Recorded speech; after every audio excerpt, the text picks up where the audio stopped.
आज के साथ हज़रत शेखुल इस्लाम की मोहब्बत के अंदर कलिमात इरशाद फरमाएं मोहतरम वाक़िर अली चौथाई साहब।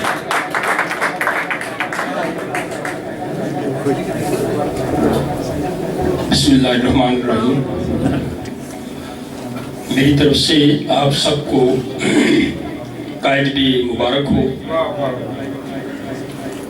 अल्लाह ताला से ये दुआ है कि अल्लाह पाक साहिब औलाद जनाब मोहम्मद रसूलुल्लाह सल्लल्लाहु अलैहि वसल्लम के सदका में शेखुल इस्लाम डॉक्टर मोहम्मद ताहिरुल कादरी साहब को उम्र हिजर अता फरमाए और उनका साया हम पर तदीब कायम दायम फरमाए।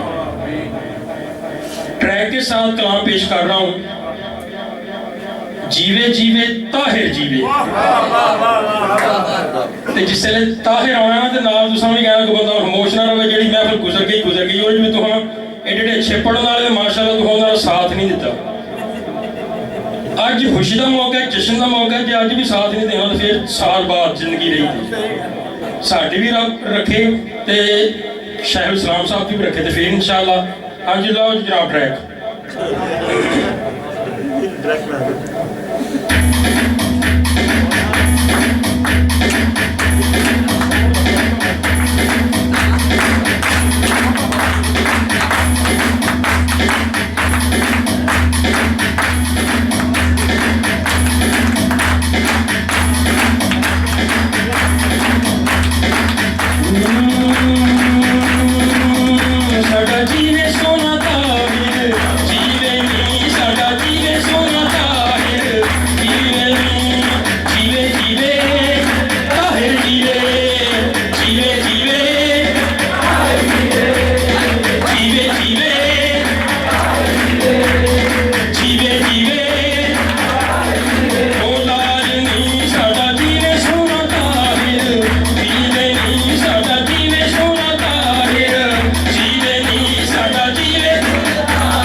चाहे ने ओ जी पे सोहराए दिया कदर अहमद छाए ने ओ ताहे दी सालिया रे असा जश्न मनाए दी सालिया रे असा जश्न मनाए ने ओ ताहे दी सालिया रे असा जश्न मनाए ने ओ ताहे दी सालिया रे असा जश्न मनाए ने जीवे जीवे ताहे जीवे जीवे जीवे ताहे जीवे ताहे जीवे ताहे जीवे ताहे जीवे जीवे जीवे ताहे जीवे जीवे जीवे ताहे जीवे ताहे जीवे